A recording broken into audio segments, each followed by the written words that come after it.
अस्सलाम वालेकुम स्टूडेंट्स, मैं आपका टीचर नुमान हनीफ। बात हम करेंगे बीएससी ज़ूलॉजी की। थर्ड ईयर बीएससी ज़ूलॉजी के अंदर चैप्टर हमारा 6 है और चैप्टर 12 है। ये दो चैप्टर हैं जो हम पहले भी डिस्कस कर चुके हैं कि किस लिहाज से हैं। टॉपिक हमारा चलेगा मोलस्कन सक्सेस में बॉडी फीचर ऑफ गैस्ट्रोपोड्स। यहाँ पर कुछ बॉडी के फीचर्स होंगे। किन बॉडी के फीचर्स की बात करेंगे? गैस्ट्रोपोड्स की, यानी कि जो गैस्ट्रोपोड्स होते हैं उनका बॉडी का फीचर्स क्या हैं। कुछ फीचर्स हम इनके पहले भी डिस्कस कर चुके हैं और कुछ फीचर जो से हैं वो अब हम डिफाइन करेंगे। उनमें सबसे पहला जो फीचर है वो है इनका फीडिंग एंड डाइजेशन। फीडिंग यानी कि इनका स्टाइल क्या है, किस स्टाइल से ये फीड करते हैं, क्या खाते हैं, और डाइजेशन क्या है यानी कि ब्रेकिंग स्टाइल क्या है।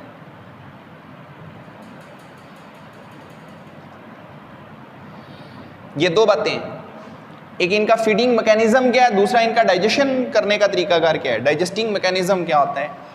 फीडिंग स्टाइल की आप बात करेंगे तो फीडिंग स्टाइल में ये बेसिकली क्या होते हैं, हर्बीवर्स भी हैं, स्कैवेंजर्स भी होते हैं, एक्टिव प्रेडेटर्स भी होते हैं ये, और कुछ फिल्टर फीडर्स भी होते हैं। अब ये चार किस्में हैं इनके अंदर, हर्बीवर्स भी हैं, स्कैवेंजर्स भी हैं, एक्टिव प्रेडेटर्स भी हैं, और इसके बाद फिल्टर फीडर्स भी होते हैं। ये बेसिकली तौर पर जो फीडिंग करते हैं ज़्यादातर जो होते हैं, जैसे कि गार्डन स्नेल हेलिक्स की बात कर लें, ये क्या करते हैं, ये हर्बीवर्स होते हैं। इनके माउथ के अंदर एक स्ट्रक्चर होती है जिसे रेडुला कहते हैं। ये उस रेडुला के जरिए से क्या करते हैं, अब इनके पास लिप भी होते हैं, ऊपर वाला लिप होता है, नीचे वाला लिप होता है, दो लिप होते हैं। अपर और लोअर लिप होने की वजह से इनके पास जो रेडुला होता है उसके ऊपर टीथ लगे हुए होते हैं, ओडोंटोफोर एक स्ट्रक्चर होती है, उसके ऊपर टीथ होते हैं, और जो टीथ होते हैं वो बैकवर्ड प्रोजेक्टेड होते हैं, निकले होते हैं, पीछे को मुड़े होते हैं। अब रेडुला जो है वो बिल्कुल आरी की तरह काम करता है। अपर लिप बड़े होने की वजह से ये ऊपर से चीज़ को पकड़ लेते हैं और नीचे से काट लेते हैं। अब उसको छोड़ देते हैं, वो बेल्ट जो सा होता है वो पीछे को मूव करता है, ऑटोमेटिकली जो फूड भी होती है वो पीछे को जाना शुरू कर देती है। एक तो फीडिंग स्टाइल इनका ये वाला होता है। दूसरा फीडिंग स्टाइल इनका स्कैवेंजर होता है, जो मुर्दे खाते हैं, डेड पार्टिकल्स होते हैं। तीसरा वो होते हैं जो छोटे छोटे पार्टिकल्स का एक्टिवली शिकार करते हैं, प्रेडेटर्स के तौर पर बिहेव कर रहे हैं। फोर्थ जो होते हैं वो फिल्टर फीडर होते हैं। म्यूकॉइड मैस, यानी कि ये मैंने एक डायग्राम बनाई है जिसे हम प्रोटोस्टाइल का नाम देते हैं। म्यूकॉइड मैस होती है गैस्ट्रोपोड्स के अंदर, तो जिसके ज़रिए से ये क्या करते हैं कि जो पानी के अंदर मटेरियल होते हैं उस मटेरियल को ये ट्रैप करके अपने डाइजेस्टिव हिस्से तक बेच के वहाँ पर डाइजेशन करके एनर्जी हासिल करते हैं। डाइजेशन में ब्रेकिंग डाउन इनका एक पैटर्न होता है। हम ये अगर मैंने एक डायग्राम बनाई हुई है, इस डायग्राम को अगर देखें तो ये इनका पूरा एक स्टमक ही होता है जिसे हम प्रोटोस्टाइल कहते हैं। ये जो प्रोटोस्टाइल है ये म्यूकॉइड मैस होता है इसके ऊपर, यानी कि असल में म्यूकॉइड मैस के हैं। यहाँ पर इनका माउथ होता है, माउथ के अंदर चीज़ें इंटर हो जाती हैं। ये पहली लॉन्ग ट्यूब होती है जिसे ईसोफेगस कहते हैं। इस ट्यूब के अंदर बेसिकली तौर पर एक रोटेटिंग म्यूकस फूड स्ट्रिंग होती है, रोटेट होती है वो, उसके ऊपर म्यूकस लगा होता है, इसी वजह से इसे कहते हैं म्यूकॉइड मैस। अब जो खाना होता है वो इसके साथ चिपक जाता है, ये घूमती है, जिसकी वजह से क्या होता है जो भी फूड पार्टिकल होता है वो यहाँ आ जाता है। ये क्या है, इसे गैस्ट्रिक शील्ड स्टमक वॉल कहते हैं। गैस्ट्रिक शील्ड स्टमक वॉल, उसके साथ इलोंगेटेड एक नाली लगी होती है जिसको हम क्रिस्टलाइन स्टाइल कहते हैं। क्रिस्टलाइन स्टाइल एक प्रोजेक्टेड ट्यूब होती है जिसे स्टाइल सैक कहते हैं, उसके अंदर मौजूद होती है। अब सारा खेल यहाँ पर पे हो रहा है स्टमक के अंदर। ये कैसे पे होता है, ये जो पूरी स्ट्रक्चर बनी है इसके ऊपर भी मैंने प्रीवियस एक डायग्राम बनाई थी गैस्ट्रोपोड्स की, वहाँ पर मैंने गैस्ट्रिक ग्लैंड्स लिखे थे जो बेसिकली डाइजेस्टिंग ग्लैंड्स के नाम से भी मशहूर हैं। तो वो बेसिकली तौर पर डायरेक्ट इसके साथ कनेक्टेड होते हैं, यहाँ पर मौजूद होते हैं। वो नीचे रतूबतें फेंकते हैं, ट्यूब लगी होती है, वो ट्यूब यहाँ आकर ओपन होती है। जो भी मटीरियल होता है वो क्या होता है, यहाँ पर ब्रेकडाउन शुरू हो जाता है। अनडाइजेस्टेड मटीरियल जो होता है इस सिलिएटेड एरिया के ये अंदर सारा गैप होता है, ये सिलिएटेड एरिया होता है छोटा सा, यहाँ पर सीलिया मूव करते हैं। इन सीलिया के मूव करने की वजह से जो अनडाइजेस्टेड पार्टिकल्स होते हैं वो इस ट्यूब में आ जाते हैं। इसका नाम क्या है, इसका नाम इंटेस्टाइन होता है। इस इंटेस्टाइन के अंदर जो लार्ज पार्टिकल्स होते हैं वो मूव करके यहाँ आ जाते हैं और उनको फिर बॉडी से बाहर निकाल दिया जाता है। इसका नाम क्या है? ये स्मॉल इंटेस्टाइन होती है जो डाइजेशन में हेल्प पे कर रही होती है। ये टाइफ्लोसोल्स होते हैं। इन टाइफ्लोसोल्स का बेसिकली काम ये भी डाइजेशन में ही हेल्प पे कर रहे होते हैं। तो ये इनकी म्यूकॉइड मैस एक प्रोटोस्टाइल मौजूद होता है जो बेसिकली खुराक की ब्रेकिंग डाउन में हेल्प करता है। अगला टॉपिक इनमें रेस्पिरेशन है। रेस्पिरेशन एक ऐसा अमल होता है जिस अमल में ये क्या कर रहे होते हैं? ब्रीथ कर रहे होते हैं। देखिए ब्रीदिंग एक और चीज़ होती है, लेकिन रेस्पिरेशन एक और चीज़ होती है, जिसके अंदर रेस्पिरेशन तो ये है ना कि यहाँ पर कुछ ऑर्गेनिक मटेरियल होते हैं वो in the presence of oxygen break down हो जाते हैं, तो साथ में कार्बन हाइड्रोजन अलग होने की वजह से यहाँ से जो चीज़ पैदा होती है वो ATP होती है, यानी कि ऑक्सीजन भी आ गई, ATP भी पैदा होगी, हम इस चीज़ को रेस्पिरेशन कहते हैं। रेस्पिरेशन का ये काम किसके ज़रिए से परफॉर्म करते हैं? स्किन के ज़रिए से। स्किन पे क्या होता है? असल में जो पहला मैकेनिज्म ये परफॉर्म करते हैं स्किन के जरिए वो डिफ्यूजन का अमल होता है। स्किन के अंदर बेसिकली क्या होती है? ब्लड कैपिलरीज का जाल होता है। ब्लड कैपिलरीज का एक डेंस नेटवर्क होता है। जो ब्लड कैपिलरीज का एक डेंस नेटवर्क होता है ये स्किन के बिल्कुल साथ एक्सपोज होता है, जिससे क्या होती है? एक तो इनकी स्किन मॉइस्ट होती है, गीली होती है। दूसरी बात ये कंसंट्रेशन ऑफ ब्लड वेसल्स भी ज़्यादा है। तीसरी बात ये अंदर की तरफ ऑक्सीजन की कमी है, बाहर ऑक्सीजन की ज़्यादती है। एक कंसंट्रेशन ग्रेडियंट कायम होता है जिससे क्या होता है? गैस एक्सचेंज होने लग जाती है। दूसरा मैकेनिज्म इनका गिल्स, जिन्हें टिनिडिया भी कहते हैं। प्रिमिटिव जो गैस्ट्रोपोड्स थे उनके पास पहले 2 गिल्स हुआ करते थे। अब जो बाद में आए उनके पास जो राइट वाला गिल होता है, राइट साइड वाला, वो रिड्यूस हो जाता है। रिड्यूस क्यों हो जाता है? क्योंकि वहां पर शेल कॉइलिंग होती है, ये हम पहले भी बात कर चुके हैं। शेल कॉइलिंग की वजह से कुछ ऑर्गन्स रिड्यूस हो जाते हैं, नेफ्रिडी है, टिनिडी है, ठीक है। तो ये वाले, फिर इनके बाद हार्ट है, हार्ट का कोई हिस्सा जो सा होता है वो रिड्यूस हो जाता है कुछ गैस्ट्रोपोड्स में।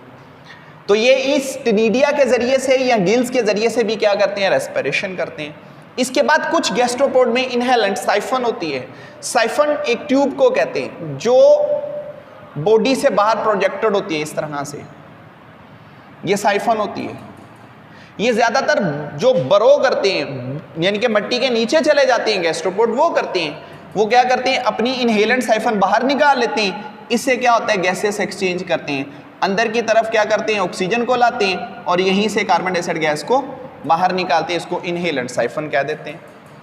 अगला जो प्रोसीजर है वो इनका जो फीचर है वो है सर्कुलेटरी सिस्टम के। इनके अंदर जो सर्कुलेशन होती है, सर्कुलेटरी जो सिस्टम है वो किस तरह का होता है? एक बात याद रखिएगा, इनके पास ओपन सर्कुलेटरी सिस्टम होता है, यानी कि जो ब्लड होता है वो अपनी नालियों से निकल कर कहाँ आ जाता है? बॉडी के अंदर साइनस होती हैं। ये साइनोसिस बेसिकली क्या होती है? इन्हें एम्प्टी स्पेस कहते हैं। खाली जगह होती है, ब्लड उनके अंदर आ जाता है, जिससे क्या होता है? ब्लड जो सा होता है वो डायरेक्ट बात करता है किनको? टिश्यूज को।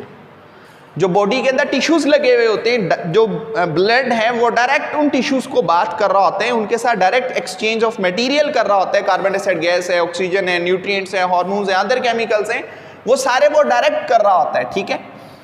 अब सर्कुलेटरी सिस्टम के लिहाज से इनके अंदर दिल भी होता है। इनके दिल के अंदर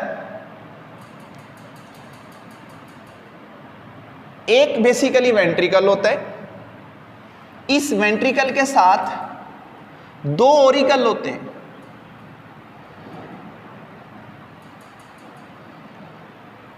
ठीक है। ये जो 2 ओरिकल्स होते हैं इनका डायरेक्ट लिंक जो सा होता है वो किसके साथ होता है? अगली जानब इनके मौजूद होती है क्या? गिल्स।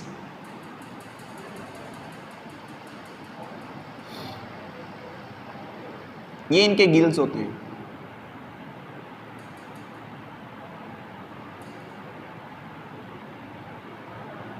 यहां पर गिल्स होंगे,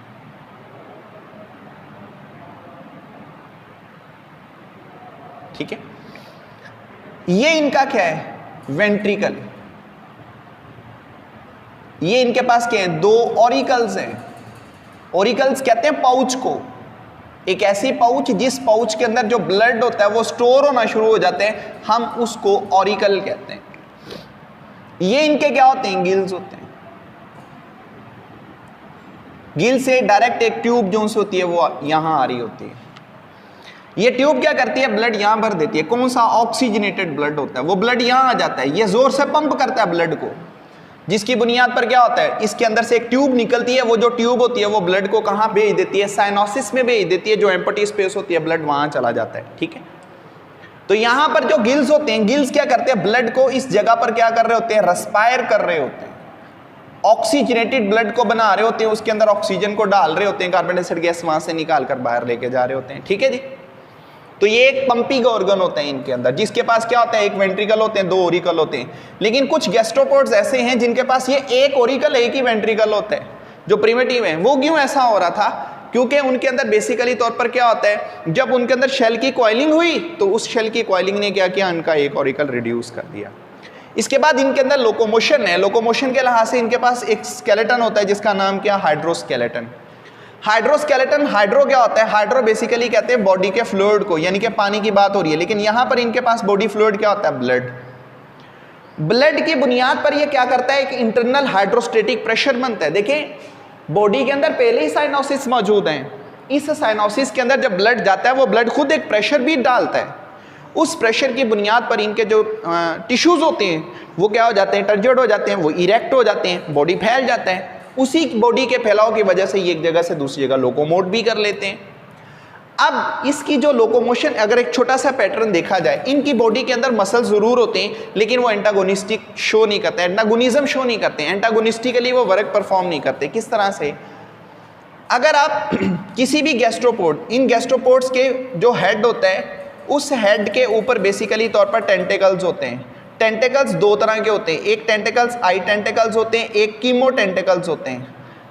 ठीक है, इन टेंटेकल्स को टच करते हैं, फौरी तौर पर ये बंद हो जाएंगे, ये नीचे आ जाएंगे, ये स्क्वीज्ड हो जाते हैं। असल में स्क्वीज्ड क्यों हो रहे हैं, जब आप उन्हें टच करते हो उसमें सेंसरी रिसेप्टर्स होते हैं, सेंसरी रिसेप्टर मैसेज को डिटेक्ट कर लेते हैं। इसका मतलब है इनके पास नर्वस सिस्टम भी है। जैसे वो उस चीज की डिटेक्शन करते हैं, ब्लड वहां से स्क्वीज्ड हो जाता है, ब्लड स्क्वीज हो जाता है, टेंटेकल सिकुड़ गया। हालांकि टेंटेकल फौरी तौर पर रिट्रैक्ट होके दोबारा अपनी पहली पोजीशन पे भी आ सकता था, लेकिन वो टाइम ले रहा है। टाइम क्यों ले रहा है, एंटागोनिज्म नहीं है, ऑपोजिट मसल्स नहीं है, जो चीज मौजूद है वो ब्लड है। सिर्फ ब्लड ही प्रेशर लगाएगा वो सीधा होगा, तो ब्लड प्रेशर लगाएगा तो वो इरेक्ट होगा ना। अब फिर क्या होता है, जब ब्लड उसके अंदर स्क्वीज कर लिया जाता है वो बिल्कुल छोटा हो जाता है, फिर दोबारा ब्लड उसके अंदर डाला जाता है। जब ब्लड दोबारा डाला जाता है वो फिर अपनी पहली पोजीशन पे आता है। जब वो अपनी फिर दोबारा पहली पोजीशन पे आता है तो वो टाइम लेता है। ये सिर्फ किस बदौलत हो रहा है, हाइड्रोस्टेटिक प्रेशर की बुनियाद पर हो रहा है। ठीक है, इसके बाद अगली स्ट्रक्चर इनकी नर्वस सिस्टम होता है। इनके अंदर भी नर्वस सिस्टम होता है लेकिन वेल अडाप्टिव नहीं होता। अभी वो चीज़ वेल अडाप्ट होनी है। इनसे आगे कुछ क्लासेस हैं उनके अंदर वेल अडाप्टिव है, जैसा कि सिफेलोपोड, जाइंट स्क्वाइड है, ऑक्टोपस है। ठीक है, उनके अंदर अगर हम बात करें तो इनकी जो सेंसरी स्ट्रक्चर है उसमें आइज़ होती हैं, आइज़ टेंटिकल्स के ऊपर लगी होती हैं, जो बेसिकली तौर पर बहुत अच्छी इमेज की फॉर्मेशन तो नहीं करती लेकिन लाइट ओरिएंटेशन बहुत अच्छी करती हैं। स्टैटोसिस्ट होती है जो बॉडी पोजीशन रिकमेंडेड करती हैं। जब कभी ये उल्टे हो जाते हैं तो इन्हें पता चल जाता है कि हमारा बॉडी उल्टा हो चुका है। वो कौन है, वो स्टैटोसिस्ट एक स्ट्रक्चर होती है अंदर, वो इन्हें ओरिएंटेशन बता रही होती है। ऑस्फ्रिडिया जिन्हें कीमो रिसेप्टर्स कहते हैं वो भी मौजूद होते हैं।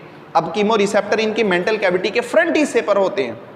वो बेसिकली तौर पर जो पानी बॉडी के अंदर आना है वो बेसिकली गिल्स के जरिए से आ जाए या किसी भी तरीके से आ जाए। बॉडी के अंदर जो वाटर आउटसाइड आ रहा है, ये उस बॉडी आउटसाइड जो वाटर आ रहा है उसके अंदर से जो केमिकल्स होते हैं उन्हें डिटेक्ट करना शुरू कर देते हैं। जब ये डिटेक्ट करना शुरू कर देते हैं इन्हें फौरी पता चल जाता है पानी के अंदर ये चीज़ें मौजूद हैं। अब इनके अंदर सेंसरी स्ट्रक्चर की बात करते हैं तो इनका जो नर्वस सिस्टम होता है उस नर्वस सिस्टम में 6 पेयर ऑफ गैंग्लियंस मौजूद होते हैं। 6 पेयर होते हैं गैंग्लियंस के। मैंने वो नाम लिखे हुए गैंग्लियंस के कि वो बेसिकली कौन कौन से हैं गैंग्लियंस।